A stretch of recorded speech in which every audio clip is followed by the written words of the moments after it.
संदीप ने अपनी माँ के कहने पर गांव में शादी कर ली थी। लड़की का नाम था सुनीता। माँ का कहना था एकदम मॉडर्न बहू नहीं होनी चाहिए, लेकिन उन्हें नहीं पता था कि गांव से आने वाली बहू सुंदर सुशील तो होगी और उसको गांव से बाहर भी निकाल लाएंगे, लेकिन उसके अंदर का गांव कैसे बाहर निकलेगा। शादी के कुछ दिन बाद, माँ टिफिन तो देना जरा। बेटा अब तो स्कूल नहीं ऑफिस जाता है, माँ से नहीं अपनी बीवी से टिफिन मांगा कर। ओके माँ। सुनीता टिफिन ले आओ। 1 किलो टिफिन, इसके अंदर पिस्ता डाल दिया है। पिस्ता? पिस्ता क्यों? सास जी ने बोला था ना कि आपको पिस्ता बहुत पसंद है। ओहो, मैंने पिस्ता नहीं पास्ता बोला था, पास्ता। पास्ता? कहीं होता है पास्ता? अरे बेटी तू रहने दे, मैं बना दूंगी। अच्छा किया कि पाव भाजी बनाने का नहीं बोला, वरना किसी के पाव बना देती है। सुनीता को बुरा लगता है, लेकिन उसकी नादान हरकतें कम नहीं होती। ऐसे ही एक दिन, अरे तुमने ये क्या लगाया है? अरे आप वो फूस फूस करके लगाते हैं ना, वही। डियो? का दियो? किसको दियो? अरे वही ना जिससे खुशबू आती है। हाँ हाँ सही पकड़े हैं। अच्छा लेकर तो आना। कौन सा डियो लगाया तुमने? अभी लेकर आते हैं जी।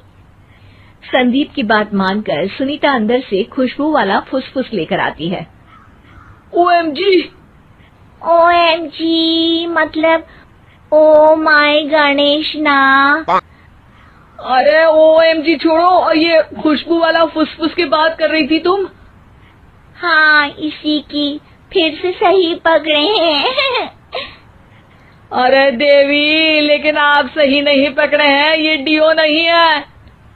डियो नहीं है तो क्या लियो है? अरे ये रूम फ्रेशनर है, जिसको कमरे में छिड़कते हैं, खुद पर नहीं। कोई बात नहीं, माँ कहती थी आत्मा किराएदार है, शरीर एक किराए का कर्म। हम शरीर पे ये डाल लिए तो क्या फर्क पड़ जाएगा। अरे बहू, ओ बहू, मेरे लिए फल तो ले आ, फिर मैं बाजार जाऊंगी। सुनीता अपनी सास के लिए फल लेकर आती है। अरे बेटा, पपीता, तरबूज और सेब फल ऐसे कैसे खा लूं? काट कर तो ले आ। माँ जी, मेरे गांव में तो खेत से उठा के सीधा खा लेते हैं। अरे ये तेरा गांव नहीं है ना। अरे संदीप, तू ही कुछ समझा देना इसको बेटा। मैं कैसे समझाऊं माँ, ये तो माइक्रोवेव को भी भट्टी बोलती है। कल मैंने बोला हाय कैसी हो, तो बोलती है किसी को हाय नहीं लगानी चाहिए। अरे सुनीता, तेरा क्या होगा? अभी तो कैसे बताऊं माँ जी, अभी हम कुछ करेंगे फिर पता चलेगा क्या होगा, लड़का या लड़की। हे भगवान, कहाँ से आ गई है? रामपुर से जी, आप ही तो लेकर आए थे मुझे। अरे मुझे माफ कर दो। पहले कोई गलती तो करिए जी, आपकी तो सारी गलती माफ कर देंगे हम। हाँ अरे बहू, मेरी बात सुन। फल यानी कि फ्रूट जब भी लाए ना तो काट कर लाना, ठीक है? जी ठीक है माँ जी, फल यानी फ्रूट यानी काट के लाऊंगी। सुनीता रोज ही कोई ऐसी हरकत कर देती जिसकी वजह से उसे घर में 2 बातें सुननी पड़ती। एक दिन, माँ मेरे बॉस घर पर आने वाले हैं शाम को, उनका बर्थडे है, फैमिली साथ नहीं रहती उनके, तो यही पार्टी कर लेंगे। उनको अच्छा लगा तो शायद मेरा प्रमोशन भी हो जाएगा। मैं ना फ्रूट केक लाकर फ्रिज में रख दूंगी और तेरे साथ आज खाना मैं बनाऊंगी, ताकि जब साहब आए तो खाने में कोई गड़बड़ ना हो। शाम को जब सारी तैयारियां हो जाती है, संदीप के साथ बड़े साहब भी घर आते हैं। फ्रूट केक तो ले आना बहू, फिर खाना खाएंगे। अरे इस सब की क्या जरूरत थी, आपने बुलाया वही काफी है। सर, आपका परिवार शहर में नहीं है तो हम ही आपके परिवार जैसे हैं सर।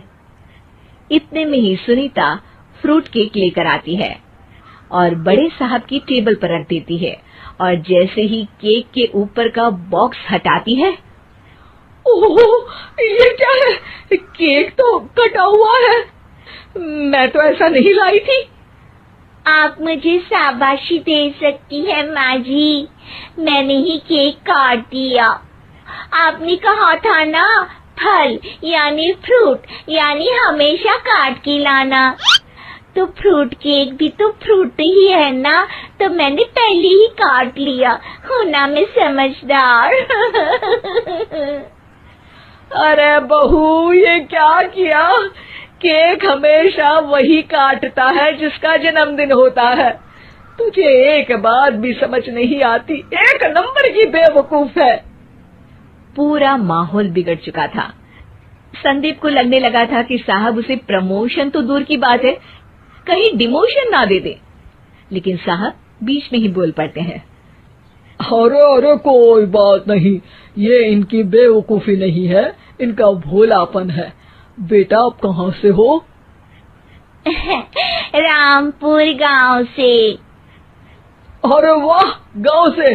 फिर तो आपके गांव में ताजे फल और सब्जियां मिलते होंगे। हाँ, सही पकड़े हैं, हम तो काटते भी नहीं, सीधा खा लेते हैं। मैं ना एक बार तुम्हारे गांव घूमने जरूर चलूंगा। क्यों संदीप, ले चलोगे ना? मुझे गांव घूमना बहुत पसंद है। बस फिर क्या था, संदीप और सास दोनों खुश हो गए, क्योंकि साहब को सुनीता ने गांव की बात करके खुश कर दिया था। अब संदीप का प्रमोशन पक्का था। शिक्षा, कभी भी किसी भी गलती पर घबराना नहीं चाहिए। हो सकता है कि उस गलती की वजह से आगे बड़ा फायदा हो जाए।